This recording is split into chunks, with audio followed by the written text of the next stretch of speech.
everyone, I'm Shruti Ramanujam and I'm a product expert here at Manage Engine. So thanks a lot. Thank you so much for the immense response that you guys have shown towards today's webinar. So this webinar is going to be on the 5 critical incidents in your Exchange environment that you need visibility into. So this is something that the Exchange Reporter Plus team of Manage Engine is hosting. And in this webinar, we are going to be looking at the top 5 things that you need to know, incidents that you need to have visibility into in order to make sure that your Exchange environment and your organization as a whole is very secure. So that's the importance of, that's why you need today's session. And once again, thanks a lot. I'm pretty sure that all of you would have a really busy schedule. So we really appreciate it that you've taken time out of your schedules to attend today's webinar. So this webinar will be going on for maybe the next 30 to 45 minutes. So that's all of your time that I'm going to take. But before we proceed any further, there's just one thing that I'd like to say. If you have any problems with the audio or the video, or if you have any questions in general, you can reach out to us through the chat box that you see on your screen, because both I will be taking a look at all the questions that you ask, and we also have Shiva from our support team who will be watching the questions pane. So whatever questions you ask, even if I'm not able to answer it while I'm conducting the webinar, I will stay on for the last 5 to 10 minutes in order to answer all your questions. So I will log off only after all your questions have been answered, so you do not need to worry about that at all. So that's it with the basic intro. And coming back to the topic for today, 5 critical incidents in your Exchange environment that you need visibility into. So that's what we're going to talk about.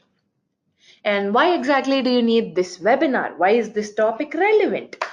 Well, let's face it, security threats have increased over the years. You don't see them dying down at all. There's just one security threat after another coming up. And if you just take last year, it started somewhere around March or June, and starting with WannaCry and ransomware with the return of the shadow brokers, it was like one security threat after another coming right up.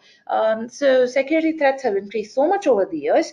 And another thing is emails are a very easy entry point for cyber attacks. So they are really easy because emails are going to be used in every organization. So you guys probably reached your office just like a few hours back, and imagine how many emails have you sent or received in that time. Like, you enter your office and the only way you communicate with the rest of your co-workers is via emails. So at our level, there is some information that we exchange. Now, if you look at the executive level in your organization, a lot of business critical information could be exchanged via emails. So it's something that's easy to crack, and it also carries a lot of important information. So emails are very easy. They are an open gate. They are an easy gate for hackers to open.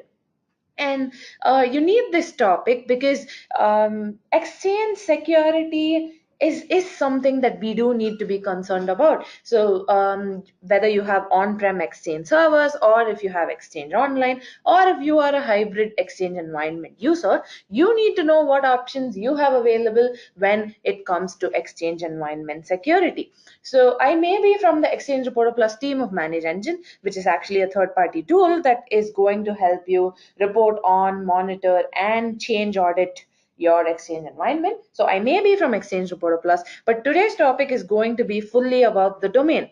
But I will also occasionally mention it to you if Exchange Reporter Plus can help you out with the topic that we're discussing currently. So I will let you know how Exchange Reporter Plus helps you out. And towards the end of this webinar, once we're done discussing how things are right now, I will also be pitching Exchange Reporter Plus to you. So I'm not going to be doing that throughout the webinar, so you don't have to worry about this webinar sounding like a sales pitch or anything. So towards the last 5 minutes, I will give you a quick demo, a really quick demo. It will only take 5 minutes, probably lesser. So I'm going to give you a really quick demo through which you will understand how Exchange Reporter Plus helps you out. But until then, fully about the domain.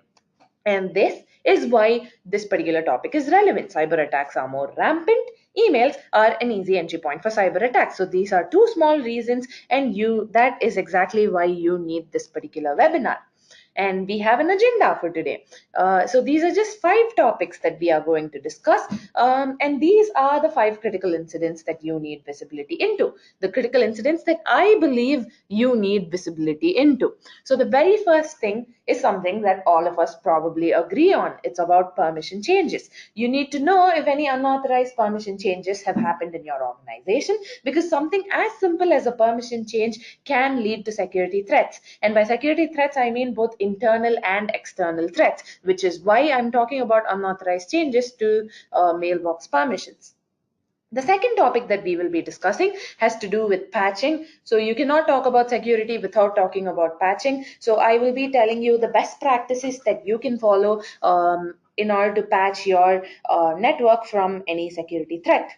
The third topic that we will be discussing has to do with OWA. OWA has improved accessibility. You can access your emails really easily and everything, but it also has certain small threats. So there are ways through which OWA can be made use of in order to create security attacks in your organization. So we will be looking into that. And then we will be looking into how you can find out which users in your organization are communicating with blacklisted domains. So this could be a security threat, or this could just be a policy violation in your organization. However you see it, this is still an important thing that you need visibility into. So that's the fourth topic that we will be discussing today. And finally, we will be talking about the need for detecting any malicious attachments that have been sent via emails in your organization. So these are just 5 small topics. These are the 5 things that I believe you need visibility into, and this is how it's going to go. So I will take each topic, each of these 5 topics. I will lay out how exactly things are right now, why exactly this is an incident that you need visibility into. I'll probably give you scenarios and use cases about how exactly this could be a problem. And finally, I'll follow it up with the best practices that you can follow when it comes to each of these topics. So that's how this session is going to go. So I will lay out the scene, I will give you scenarios and use cases, and finally I will list out some of the best practices that the industry heads are currently following when it comes to exchange environment security. Yeah? So let's move on. Let's go on to the very first topic of the day, which has to do with unauthorized permission changes. How you can track mailbox permission changes that weren't exactly authorized in your organization. So as I said, I'm going to start off with setting the scene. So yeah, just take a look at the slides, and I'm just gonna like put that together for you. Here's the scene. Emails, as I already mentioned, are going to carry a lot of confidential information. So the C-suite in your organization is also going to be using emails for their workplace communication. So emails in your organization will definitely be carrying a lot of business critical information, which is why emails need to be protected. And emails need to be protected in order to avoid data leaks. You do not want business critical information to be released to, say, a competitor, because it is definitely going to ruin things for you as an organization. So this is not just a policy violation, but this is something that could lead to you losing a business deal, which is why emails need to be secure, mailboxes need to be secured, and you do not want unauthorized users to have a look at the mailbox content. Because once again, if it is a rogue user, they could indulge in unsavory activities, and this is not something that you particularly desire for your organization, right? So that's something that you need to avoid. And you always need to make sure that only owners and trusted delegates have access to the mailboxes in your organization. And this is not just the important mailboxes, but all mailboxes. As an administrator, you have power in your hands. You need to make sure that it is just owners and trusted delegates, if there are any trusted delegates, who have access to the important mailboxes. So the key takeaway from this slide, and why exactly you need this particular topic, is this. Emails are going to contain business critical information. Permission changes can ruin this for you. Yeah, so that's the only scene that I'm trying to set here. and I'm going to give you three scenarios. There are three scenarios through which unauthorized permission changes can mess up things for you in your organization. And the very first scenario has to do with multiple administrators. And why exactly is this a thing? Because when you have multiple administrators, when there's a team of administrators in your organization, it is usually difficult to find out which administrator made the change. And why is it difficult? Documentation is not something all of us really follow, do we? So when you have a whole bunch of tasks to do throughout the day, who really has time for documentation anymore? So you can never figure out which administrator made this particular change, and you will just be sending and receiving a lot of emails before you figure out who exactly made this permission change. And this is a problem because you don't want it to be an unauthorized change. It needs to be an authorized permission change. And if you do not know if it was an authorized permission change, you could revoke permissions, and this could be an important user for whom you have revoked permissions. So that is definitely a problem, and this is why you need to track permission changes, especially in multiple administrator environments. So this is the first scenario. And then there's a second scenario, rogue users. This is an important scenario here because a rogue user, say there's a frustrated user in your organization who's been fired, or who's like quitting this particular day, and he just wants to mess things up a little before he leaves. So this rogue user could go and mess up permissions. So he could give random users access to certain important shares. He could give them access to important emails that you do not want the newbies to have access to. Or this rogue user could also leak your classified information because he is frustrated and he just decides, okay, you know what, I'm not going to work here anymore, so let me just release some of this classified information to competitors. So all of these are things that have actually happened. So rogue users can ruin things for you, which is why you need to track permission changes once again. And I have a third scenario. And this may seem really simple, but this is something that many of our customers for Exchange Reporter Plus have actually mentioned. So this is something that has happened to some of our high profile customers too. And they say that when they're giving testimonials for Exchange Reporter Plus, this is a use case that they all mention. So here's the thing. So let's say there's a guy named John Doe in your organization, except that Doe is spelled DOE for him. And this guy is a senior employee. And then there's a new joinee, a new hire in your organization, whose name is also spelled John Doe, except that his last name is spelled DOW. Just stay with me here. I'm trying to get somewhere with this. So let's just assume that it's spelled this way. Yeah. So you have a DOE and you have a DOW. So some administrator is asked to give the senior John access to some important mailbox. He needs to be called the delegate to an important mailbox, say the CEO's mailbox. But our confused administrator randomly gives the new hire John access to this important organizational data. So you don't want some person who just joined the company to have access to your CEO's mailbox, do you? So this could be someone who's very trustworthy and who probably brings it to the admin team's attention that they have access to important information. Or this could also be a rogue user once again. So it all boils back down to a rogue user, and you do not want other users, people who are not meant to have permissions over a particular mailbox, to have access over a particular mailbox. So names should be paid close attention to when you are assigning permissions, assigning or revoking permissions. So this is actually something that's happened. This is actually a thing, believe it or not. So this is the third scenario that I wanted to bring to your attention. So these are all scenarios that could very well happen in your own organization, and for all I know, they might have already happened in your organization, and you are probably smiling because I'm mentioning something that's happened to you. But anyway, so these are scenarios that could happen in your organization. So now your question is this: how exactly can you keep an eye on permission changes? How? So event logs. You need to use the event viewer. And this is how the beautiful event viewer looks. So you need to look for a particular event ID. The event ID for permission changes is 5136. So you need to look at the event viewer. You need to filter through the event viewer for the event ID 5136, and it shows you all the permission changes that have happened in your organization.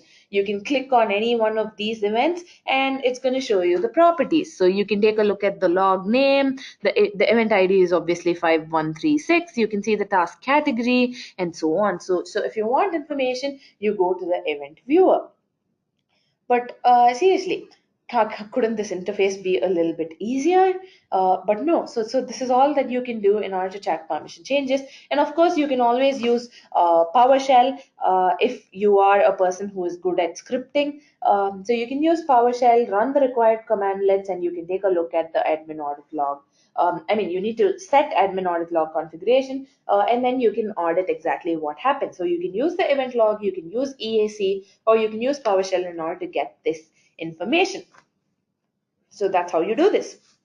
So tracking permission changes needs to be done. I've given you the scenarios. I've told you how exactly you can track permission changes. And finally, here are some best practices that you can follow.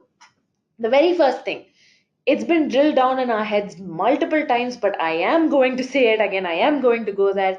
Documentation is important. Document, document, document. Because when you have multiple administrators in your Exchange environment, documentation is really important. There are so many things that could happen, and because they haven't been documented properly, your time gets wasted. And you are a person who has multitudes of tasks. You have a lot of tasks to perform on a day-to-day basis, and without proper documentation, it's just going to prolong troubleshooting for you. So documentation is the best practice. You need to make sure that your documentation is up to date. Next, this is specific to the scenario that I mentioned. You need to pay close attention to usernames. And people are generally, as an administrator, you are definitely responsible enough to take care of this. So I don't need to stress much on this, because I'm sure you understand the importance of paying close attention to usernames, because you do not want to inadvertently give access to a wrong person. You do not want classified business critical information to fall into the hands of the wrong person. So I'm sure you will take care of the second thing, but I'm just going to record this here as a best practice anyway. And finally, you can use a third-party tool such as Exchange Reporter Plus. I will get to this in the last 5 minutes of today's session, but Exchange Reporter Plus helps you track unauthorized permission changes. So changes to any permission, such as your send as or full access permission, read-only permission, any permission change that happens in your organization can be audited using Exchange Reporter Plus, and it also gives you real-time alerts. So that's something that Exchange Reporter Plus does, and these are the best practices for permission changes. So that was the first task for today. So we saw how you need to keep track of the changes to mailbox permissions in your organization, the scenarios that could happen, and the best practices when it comes to auditing permission changes in your organization. So this is all we saw in the first task for today.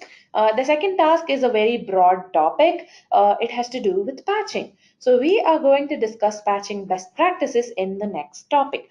Now note that Exchange Reporter Plus doesn't actually help out with patching. So this is just a general topic that we are going to look at, because there are certain security, because when it comes to security attacks, patching is really important, as you may already know. So we need to discuss patching, because if you don't have patches, if you do not apply patches and hot fixes regularly, your Exchange environment could be thrown open. You are basically throwing open the gates of your Exchange environment to attackers. So you always need to make sure that patches are applied in order to ensure that no security issues occur on a later date. You do not want to regret it on a later date. Yeah. So in an ideal world, so patching in an ideal world, so this is something most of us have discussed. In an ideal world, patches will be applied immediately. If a company releases a patch, you are like, Pat, okay, I'm going to apply this patch right now. So every admin will make sure that patches are done and ready immediately as soon as the updates are released. But this is in an ideal world, because why would you do it immediately after it's released? Because once a company says that there is a patch, there is a new hot fix, these vulnerabilities are now public knowledge. Hackers will know that these vulnerabilities are present in Exchange environments. They could try and attack the environment in order to make use of this vulnerability. So you do not want any length of time to pass between the release of the patch and applying the patch itself. So this is how it would work in an ideal world, because it's only a matter of time before attackers try and attack your Exchange environment. Yeah. So this is in an ideal world. But there's a but. Obviously, this is followed by a but. So this is a question that people always ask. Can't the patch itself cause vulnerabilities? And yes, this has happened before. There have been several high-profile fiascos that have happened when it comes to patches themselves causing vulnerabilities. So this is why there are many companies that are pretty skeptical about patching as soon as an update rolls out, because there have been instances of patches causing problems in Office. They've caused the blue screen of death. Sometimes they've resulted in computer system clashes, and yeah, so these are all problems that patches themselves have caused. So this is why companies usually try to delay patching. So this is why they are sometimes skeptical about patching. So there is a dilemma when it comes to this. Do you apply the patch as soon as it's given, or do you just not apply the patch and throw open the doors to your network to attackers? Do you really want to do that? So that's the question here. Do you need to patch or do you not need to patch? And here's what I think. I think that you should not completely ignore all the updates, hot fixes, and patches just because you think they might cause problems. Because not applying the patch has a greater risk than applying the patch, because when you apply the patch itself can cause problems, but it can be fixed. Whereas if you're not applying the patch, you are basically throwing open the gates to your network to attackers, and this can cause more problems. This will definitely cause more problems than applying the security patch. So go for it. But again, I have a but. So I have certain suggestions when it comes to this. So you need to put in place an efficient patching plan. So one thing you can do is test patches before you deploy them. And this is something that large businesses usually do. If you have a big IT department, you can always test the patches out on some simulation. You can just test the patch before you deploy it. You can just use it in your lab environment, but this is for large IT departments. So what does an average admin from a small IT department do? They probably do not have a test lab environment, because they probably do not have enough hardware to set up and maintain a test lab environment. So what do they do? Wait and watch. So I've mentioned that here, wait and watch. So that is my suggestion for smaller IT departments. You can delay patching a little. I'm not saying don't apply the patch at all, but don't apply it immediately. So wait for maybe a week and lurk on all the community forums and check out all the technical websites and everything, and see if any problems are being reported. People, once they apply the patches, if the patch itself causes problems, they will definitely be cribbing about it on public forums. So wait for a few days, check out all the community forums, see, and just let someone else be the guinea pig for a change. Yeah, so just wait for people to come up with problems. If there are no problems, go ahead and apply the patch. If there are problems, you have an added bonus, because if the patch has certain issues, the vendor is going to provide a new patch. So if you had already installed the patch, you will have to uninstall and then apply the new patch. What a waste of your time, right? So if you're waiting, you can actually see the vendor giving a new patch, because the original patch had certain issues. So once they give the new patch, you can just go ahead with a fresh installation. You don't have to go through the whole uninstallation and then installing the new one and everything. So you can just wait. The problematic patch will be removed and they will provide a new patch which will work as intended. So this is my suggestion to you. Just delay patching, don't avoid patches altogether. Yeah. So there are some more best practices that we can discuss when it comes to patching. And one of the very first things is this. read the documentation that Microsoft has. So you need to look at their security bulletins, you need to look at their knowledge base, because they will definitely have more information about each of their patches. Do you need a particular software to be installed? Do you need a particular software to be uninstalled? Or do you need to enable certain OS features? Do you need to enable certain application features? So it's going to have a lot of it's going to have a lot of prerequisites, and if you keep track of the security bulletins and KB articles, it's going to help you out. So keep the security bulletins and KB articles on your side, because it's going to help you in finding out, it's going to help you apply patches properly. Yeah. So that's one best practice that you need to follow. And another thing that I already mentioned this, you need to keep an eye on the community forums. You need to take a look at all the forums, because if there are any problems, someone will definitely bring it up. And this way you can figure out what exactly is going on with relation to the patch. The third thing you can do is this. A lot of patches, a lot of hot fixes, a lot of updates are going to be released on a daily basis. Do you really want to apply all of them? So my suggestion here is that you need to analyze your need for the patch. Do you exactly what do you need the patch is your first question. There are many questions that you can ask yourself. So see if you need the patch, see if it is a security related patch, and if you really need it, because if it is security related, you don't want to be exposed to attackers, so you probably need to apply the patch immediately. So see if it is a security related patch. So if it is not security related, is it something that fixes performance issues? Is it something that fixes reliability? Check out if you want I mean, you obviously want better performance. So if the new patch is going to create or if it is going to fix your performance issues, you probably need the patch. So see if you need that kind of patch, or see if it is an update that just adds extra features. Do you need these features? Will these features help you out in your environment? So analyze and see if you need that particular patch. So here I'd just like to mention something that my mom always says: if it is not broke, you do not need to fix it. So if you do not need the patch, you do not need to actually apply the patch, because only if you have issues, go for it. Analyze whether you need the patch at all, and then deploy it in your environment. And finally, you always need to have a foolproof backup plan. So you need to be prepared to roll back if the patches do cause problems, because if the patches are causing problems, you need to restore your machines to what they were before you applied the patch. And you need to do this with very little downtime. So you do not need a large downtime, especially because you need to ensure business continuity and availability. So be prepared to roll back, and also be prepared to do it in the shortest possible time span. So this is why you need a proper backup and recovery tool also in place.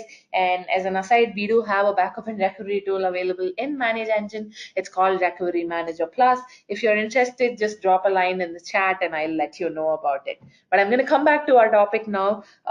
So you need to be prepared to roll back. Yeah. And you should be ready in order to roll back, because if the patch itself causes problems, you do not want to keep going on with it. So be prepared to roll back. That's the final best practice from me when it comes to patching. So that was the second topic for the day. So we discussed what exactly we can do, how organizations react to patches, and what are the best practices when it comes to patching in your Exchange environment. So that's something that we discussed as the second topic for the day. The third topic is going to be pretty short. I mean, we just have three more topics left, and they're all going to be pretty short. As promised, I will end this webinar in maybe the next 15 to 20 minutes.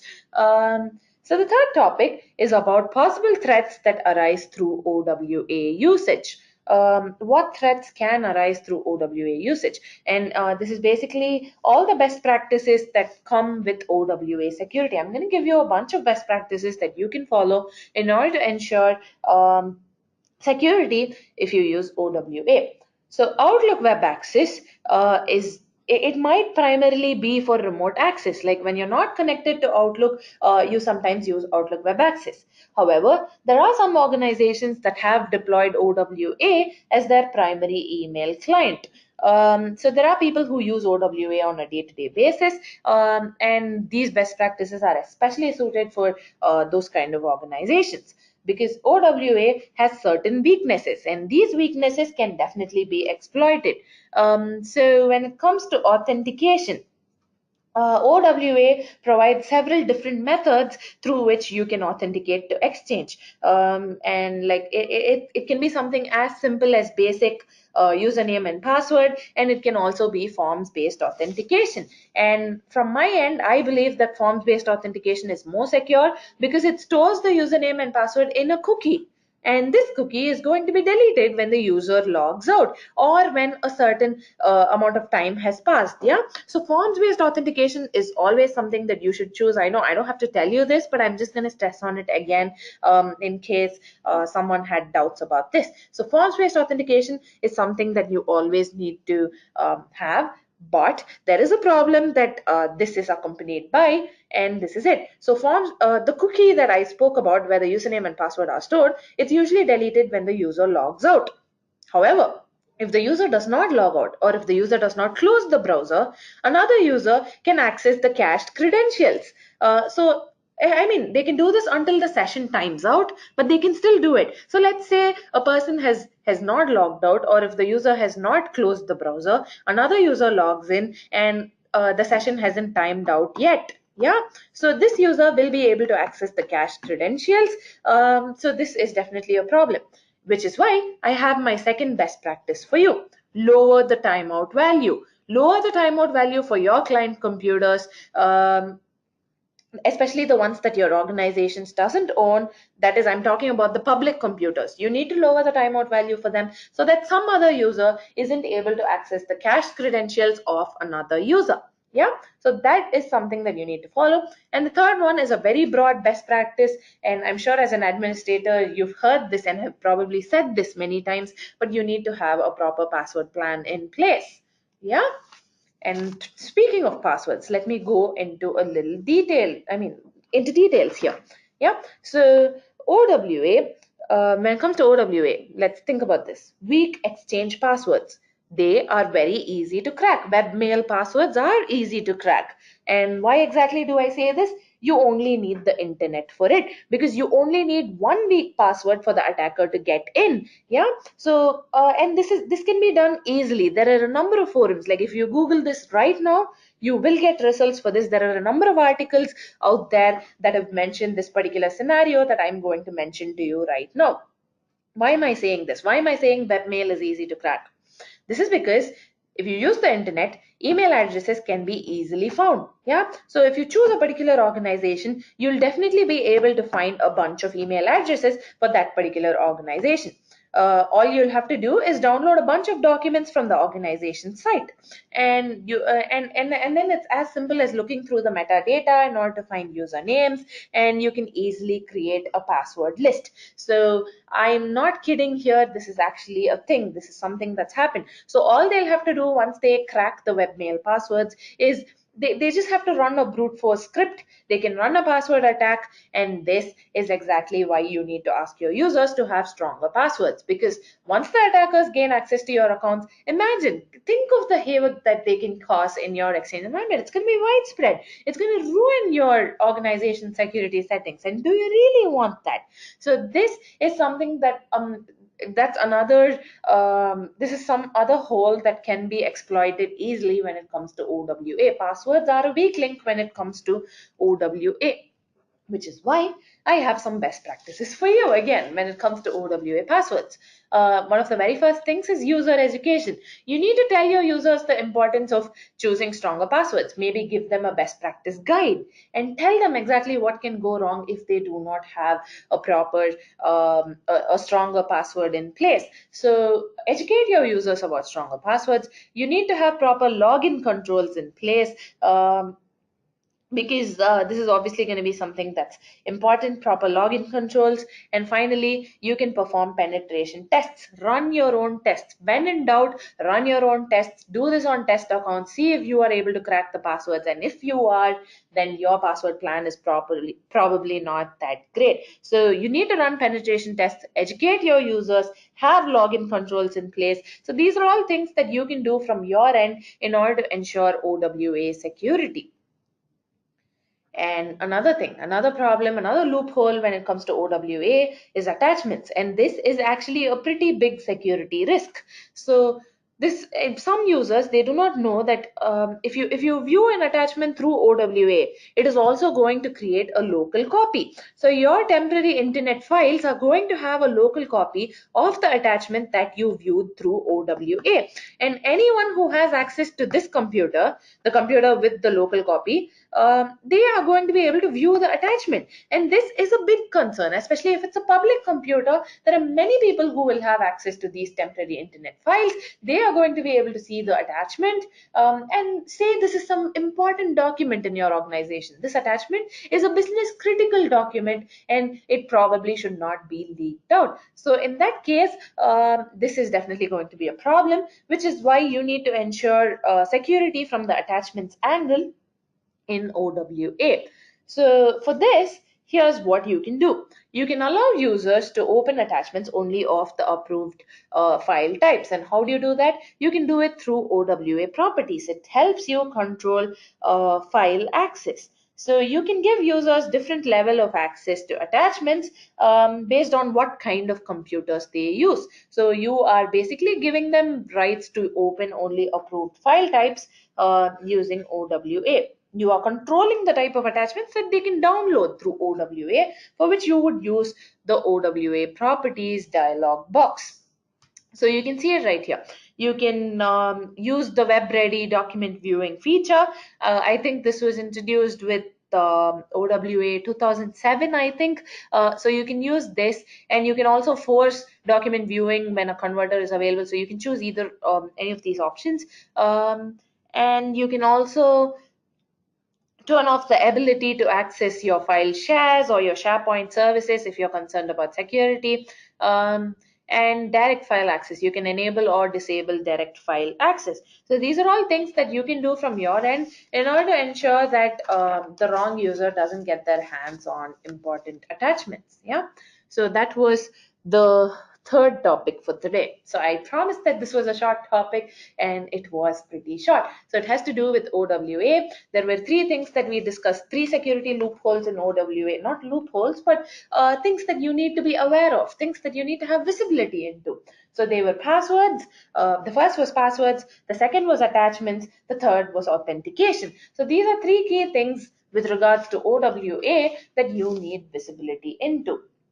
And for passwords, we have a product available called AD Self-Service Plus, which helps you ensure password self-service in your organization. It also offers single sign-on capabilities and password synchronization. Once again, I realized that I'm talking about one of our own products, this was just a short introduction. Yeah, so I'm not going to be talking anymore about AD Self-Service Plus, but if you're interested in the password self-service product, once again, you can drop a line through chat. Yeah, so that was our third topic for the day about OWA security.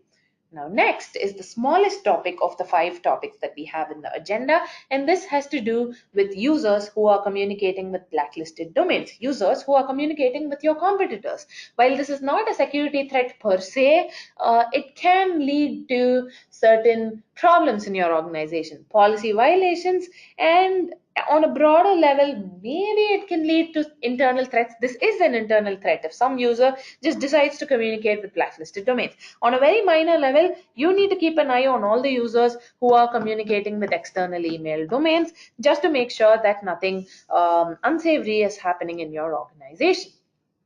So you need to monitor users' email communications because you need to make sure that they aren't communicating with a competitor. You don't want your users to be talking to a competitor or a blacklisted email domain. And you also need to monitor email communications in order to find out which users are sending the most external emails in your organization. Who is sending the most number of external emails in your organization? And another thing, this is more a policy violation than a security threat. You need to find out if employees are forwarding work emails to personal email accounts. So this is a security threat, but not in the cyber security way, but it is a threat to your organizational integrity, because if someone is forwarding work emails to personal email accounts, it's not going to take them much time to forward important documents to your competitors. Yeah, so this is definitely going to affect the integrity of your organization. Yeah, it threatens the integrity of your organization, which is why you need to monitor email communications. You don't want users to misuse office resources. You don't want them to forward work emails to personal email accounts. And if you think about interns, you don't want interns communicating with external email domains. So these are all the reasons why you need to monitor external email communication. Uh, and I have some more needs here. So why exactly is this a problem? If your users are sending spam emails, if they're sending a large number of emails, it could cause problems to your organization. Your organization could get blacklisted. You could face legal action. So these are all things that threaten your organization, but not in the cybersecurity kind of way. Yeah, so you need to ensure that users aren't spamming any external email domains. And then the second thing is, users who are forwarding emails to their personal email accounts are also causing problems, because compliance mandates, there are many compliance mandates that dictate that users shouldn't forward emails to their personal email accounts. And now that I'm talking to the Europe region, you guys, you will be faced with the GDPR soon. And I actually have something for you with respect to the GDPR, but I'll get back to that at the end of the session. It's a resource kit that we have available about GDPR. I'll be sharing the link with you at the end of the session. So yeah, there are many compliance mandates that have given clauses that say that users shouldn't forward emails to external email accounts. And them forwarding this could also lead to data loss or leaks in your organization. So these are all the problems that could come with communicating with external email domains, which is why you need to monitor email communications. Yeah. So this was simply a best practice, a kind of a PSA kind of thing for you. So you need to monitor users who are communicating with blacklisted domains in order to ensure that the integrity of your organization isn't threatened. So that's that. So that was the fourth topic for the day. And we are moving on to the final topic of the day. And this is an incident that you definitely need visibility into. We are going to talk about malicious attachments.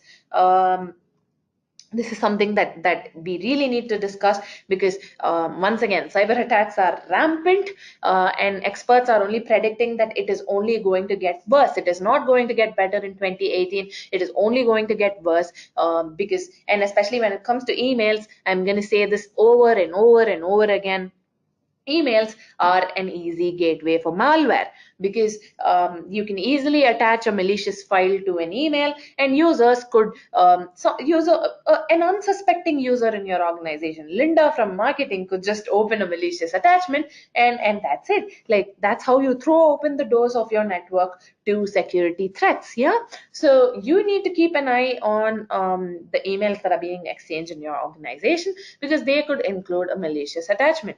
And I have an example for you here. So this happened in 2017, and this is very exchange specific, this one. Yeah, it has to do with Fireball. So I don't know how many of you are familiar with this. This attacked a lot of Asian regions, Asian countries in 2017.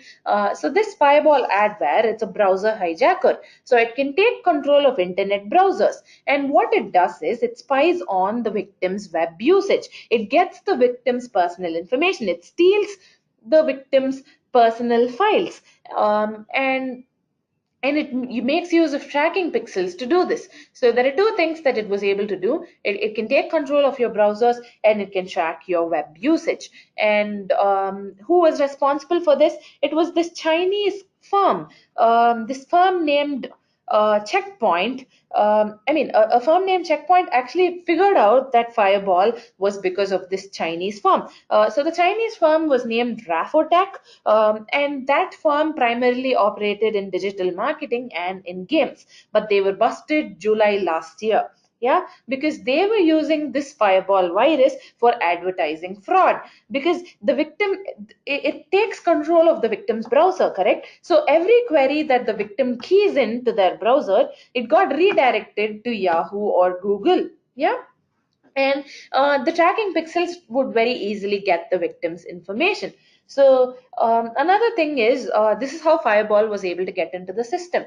One way through which it entered the system was that Rafotech had many products such as Mustang browser, so desktop, and so on. And this malicious train would come bundled with their legit products. So this was how it used to get into systems. And another way through which Fireball was getting into systems was this. This is the more exchange specific reason, and this is why you need visibility into the malicious attachments and in general emails that are being received by your users, by your employees.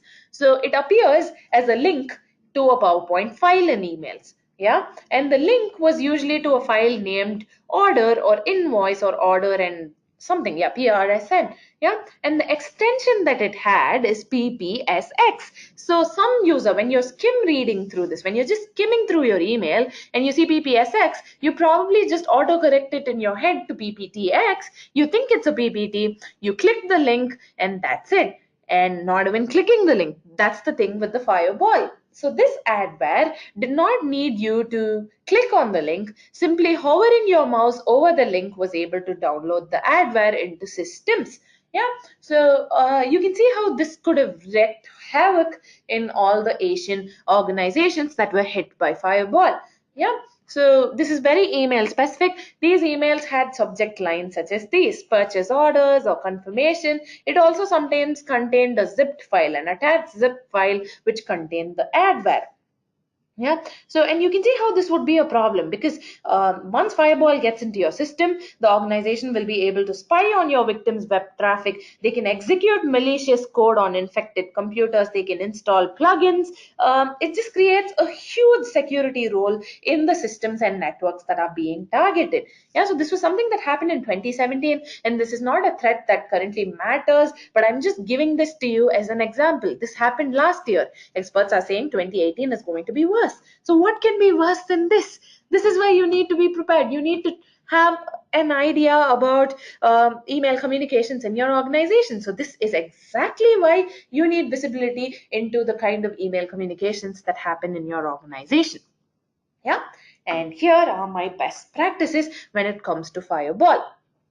Patching. It all boils back down to patching, as I mentioned earlier.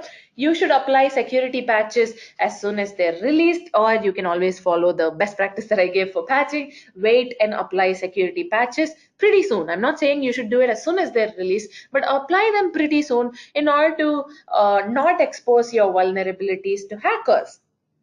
Because once the patch becomes public knowledge, the vulnerabilities are also public knowledge. So if hackers know it, they are easily going to enter your system, which is why you need to make this known in order to avoid being attacked or undergoing a cybersecurity threat. Yeah. And then you can use a filtering tool. Since we're talking about emails, you can use a third-party tool that helps you avoid phishing emails, emails that contain malicious attachments. Any malware, you can avoid it using a filtering tool that helps you avoid phishing emails. And the third thing, once again, boils back down to user education. You should educate your employees about email security. You must tell them how phishing scams work. You should tell them about malicious emails. Maybe release a best practice guide, internal only in your organization, in order to raise awareness about these things so that users know that they shouldn't click on any random email. They should be able to identify which email is legit and which email is not, so that they can use their discretion in order to figure out if an email is malicious or not. So you need to raise awareness in your organization in order to ensure that users do not click on any random email that falls into their mailbox. So these are all the best practices that you can follow in order to ensure that malicious attachments aren't downloaded by the people in your organization. So that's something that we discussed today. Okay, before we go on, so we've reached the end of the session, and for the next 5 minutes, I'm just going to be talking about Exchange Reporter Plus. But before that, let me quickly recap what we discussed before we move on to the third-party tool that I'm suggesting you use in order to ensure Exchange environment security. So we spoke about why exactly you need to track unauthorized changes to the permissions, to mailbox permissions in your organization. In the second topic for today, we discussed patching and why exactly you need patching and what are the best practices you can follow when it comes to patching. The third topic that we discussed had to do with OWA. I told you best practices for OWA authentication, passwords in OWA, and attachments in OWA. These were three key things that I gave you best practices for. So that was the third topic for the day. The fourth was about not exactly cybersecurity, but something that does threaten the integrity of your organization. It was about users communicating with external email domains. So that's the fourth topic that we discussed today. And finally, we looked at the malicious attachments and how exactly an adware such as Fireball was able to create problems in certain companies. Yeah. So why exactly you need to monitor users' emails and especially the content of the email. So these were all the topics that we discussed today. And now we've reached the tail end of the session where I'm going to be introducing you to Manage Engine's tool in order to ensure security in your Exchange environment. So the name of the tool is Exchange Reporter Plus, and there are several things that it does. So Exchange Reporter Plus is web-based. You can access Exchange Reporter Plus through a browser, and it helps you with change auditing. So it helps you with change auditing, it helps you with monitoring, and it helps you with reporting. Yeah, and this is for both Exchange servers and Exchange Online. So if you have a hybrid Exchange environment, Exchange Reporter Plus is the tool for you. Yeah. It really is going to help you out, especially now with all the security threats. So not only does it help you with auditing, though the topic for today was about security, not only does Exchange Report Plus help you with auditing, it also provides monitoring and reporting. So you can monitor the health of your Exchange services, components, protocols. You can report on OWA, email traffic, and email traffic is actually monitored in real time in Exchange Reporter Plus. It also has a real-time alerting functionality so that you get instant notifications every time a change happens in your organization. So that's another thing that Exchange Reporter Plus helps out with. And I'm going to switch to the product screen so that I can give you a quick demo about Exchange Reporter Plus. So this is the product screen. I'm gonna log in and yeah, so as soon as we log in, okay, so this was open for a really long time, which is why we're having this problem.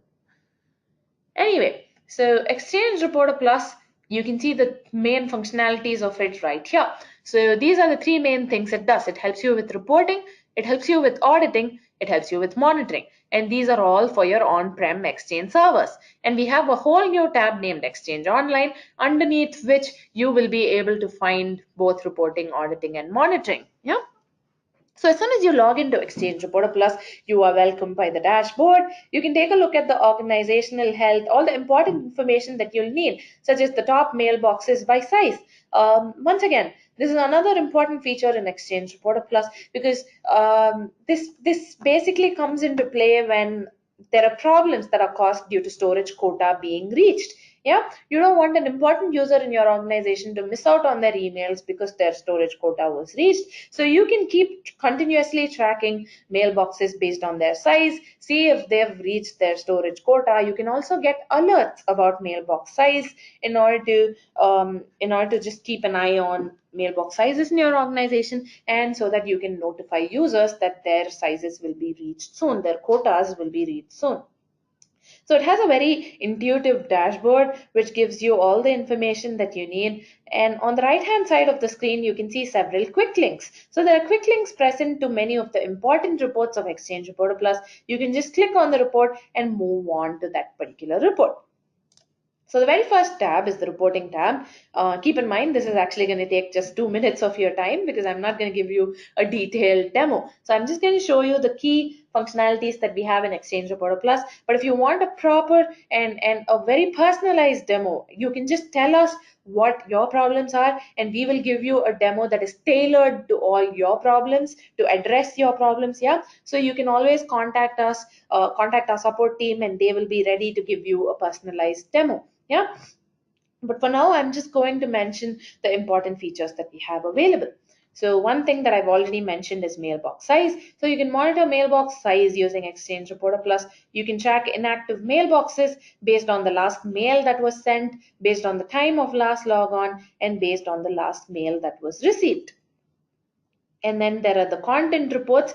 These are really important for a situation such as adware, because you can locate messages based on keywords in their content. Yeah, so there's messages by subject keyword report. This can be customized. So what you can do is you can go to custom reports and you can create a whole new report. Yeah, you can see it here, create new report. And what you can do is this. Give the report a name. So let's take the scenario that I mentioned that there's the fireball adware, and I think I also gave you the subject of the adware. Let's go find that. Yeah, so we have the subject line right here. So let's say forums have, I told you that you should always keep track of community forums. So let's say there have been whispers about the fireball adware in several forums, and people are saying that this is the subject line that the emails had, the malicious emails had. So you can use Exchange Reporter Plus in order to run a quick search in your organization, and here's how you do it.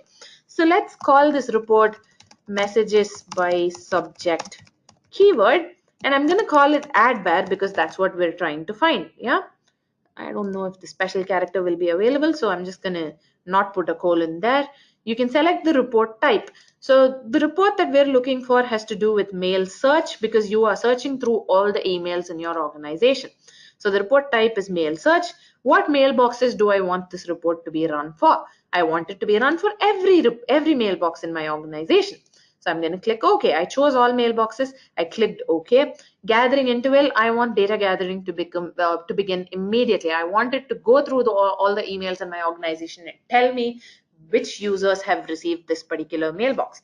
Date range, I'm just going to leave it at all, but there are a lot available.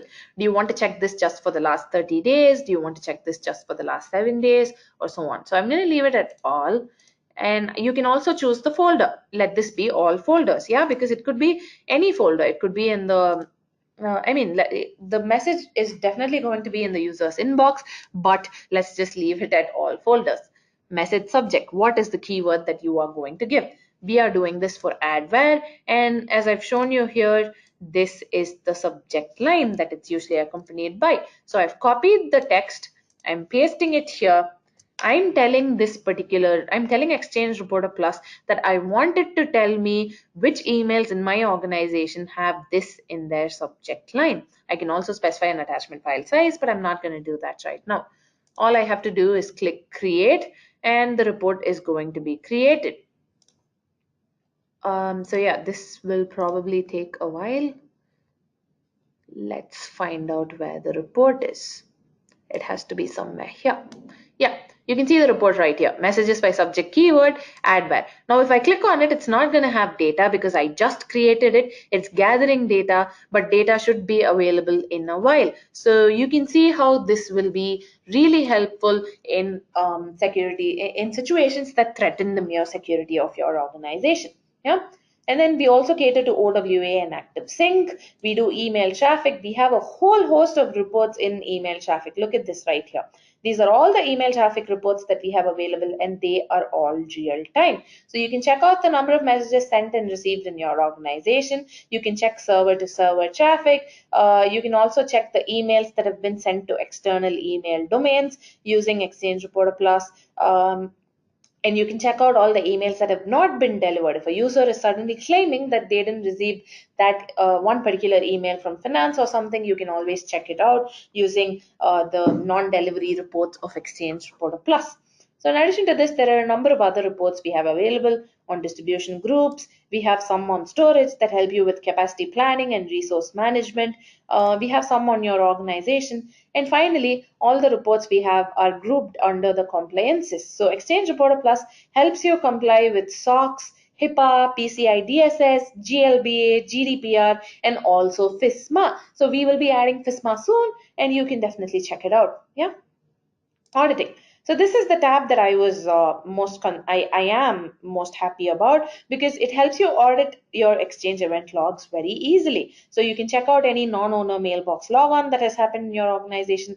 I told you that you will be able to track permission changes to your send as permission or just any permission in your organization. You can find out if any storage quota changes have happened recently in your organization. And for multiple administrator environments, you can track server configuration changes easily. So you can check out circular logging changes, any changes to the send and receive connectors in your organization, or any changes to the hub transport settings. The monitoring tab is just going to help you monitor the health of your Exchange servers. So it helps you monitor the health of your servers, of your database availability groups, of your databases in general. You can also monitor database backups. You can monitor email queue and mail flow health and so on. And finally, there's Exchange Online. So everything that we provide for on-prem Exchange servers can also be done for Exchange Online using Exchange Reporter Plus. So an Office 365 tenant hasn't been configured yet for this particular setup, but yeah, I'm not able to show you this because of that, but we do have a demo site. So let me quickly log into that and show you exactly what Exchange Online is going to look like. Yeah. So Exchange Online is going to provide a number of reports, and it also helps you audit Exchange Online very easily. So these are all the reports we have available. You can monitor your mailboxes, you can monitor email traffic, um, you can monitor email traffic. You can take a look at the OWA and mobile reports in your organization. Security and compliance is something Exchange Online helps with.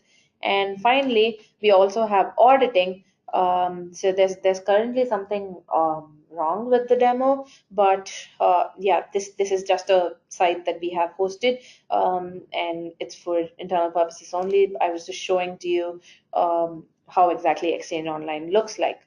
So that's something that Exchange Reporter Plus does.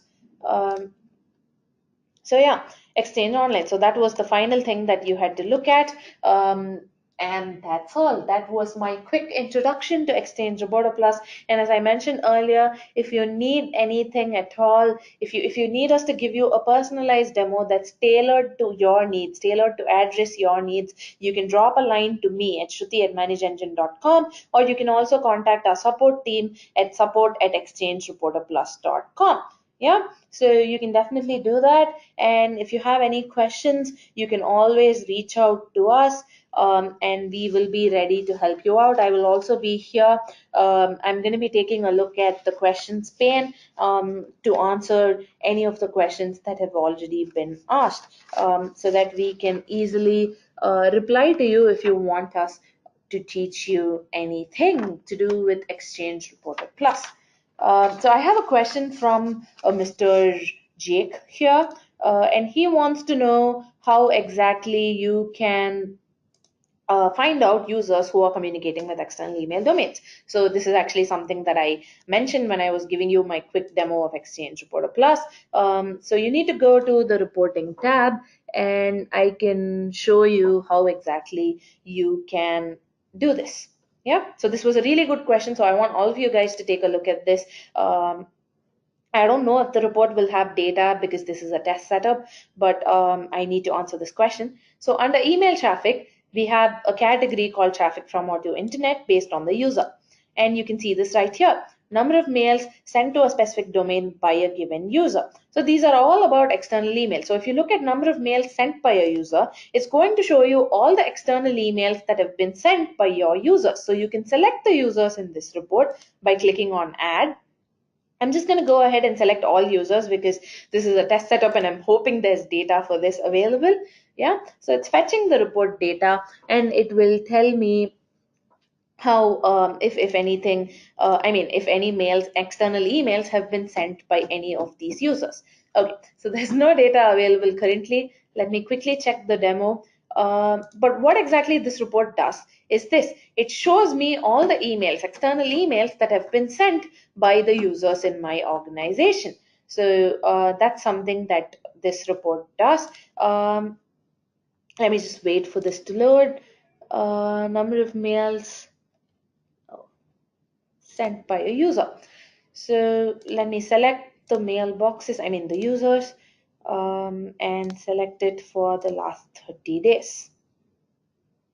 Let's hope this has data. So let me just, even if it doesn't have data, let me just tell you what this report is going to show. It's going to show you the email address of the people. You've obviously chosen users here. So it'll show you the mailbox display name. It'll show you the mail, that number of mails that they sent to external email domains. And it will also show you the domain to which this particular email was sent. Yeah. So that's how this particular report works out. And we also have another report available here called number of mails sent to a specific domain by a given user, which allows you to select specific domains. It allows you to select specific users, and you can see what mails were sent. Yeah, so this is definitely going to be helpful to you. And I think there's one more question. Let me quickly take a look at that. Um, Okay, so I think that's all for today, but I will still be connected. Shiva from our support team will also be connected here. So thank you very much for attending today's workshop. And I'm glad that you guys asked questions. I can see that Shiva is already personally answering to some of you. Yeah, so I just wanted to show you the users communicating with external email domains, but I promised to take only 30 or 45 minutes of your time, but I've taken more than an hour. So thank you very much for attending today's workshop. And I promised you something when I first started this webinar. We were talking about GDPR, and I told you that we have a resource kit available. So what I'm going to do is I'm going to send you a chat right now to all of you. I'll send you the link to this page, and it is our resource kit. It has all the resources that you will need in order to comply with the GDPR, and it's definitely helpful. A number of our users really appreciated having these resources by their side. So we have a number of resources available in this page. You can always check them out, and if you have any questions, you can reach out to me again. And as I said, my email address is shruti@manageengine.com. So reach out to me if you have any questions, and we will still be connected here. I will be leaving the webinar, but Shiva from our support team will be answering any of your questions, or you can always also drop an email to me. And once the webinar ends, you will be receiving a feedback form. So if you found this webinar helpful at all, please let me know through the feedback form, because we will definitely be looking at the feedback that we receive, because we need to know how we can improve ourselves for more attendees such as yourselves. So do take a, do make sure that you fill up the feedback form if you have anything to say about how the webinar went.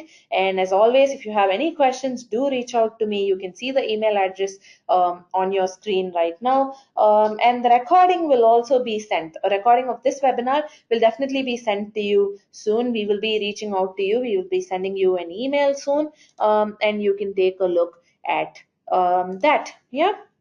So thank you so much. I hope you found this webinar useful, and I'm really grateful for the overwhelming response that you guys have shown to this particular webinar. And one more thing before I sign off, if you want us to cover any other exchange related topic, if you want us to do another webinar, we actually have one planned for mid-February. So if you give me any suggestions, I will definitely take it up with our team, and we will definitely do a webinar on the topic that you request. So make sure you do that too. The feedback form will actually have a question related to this.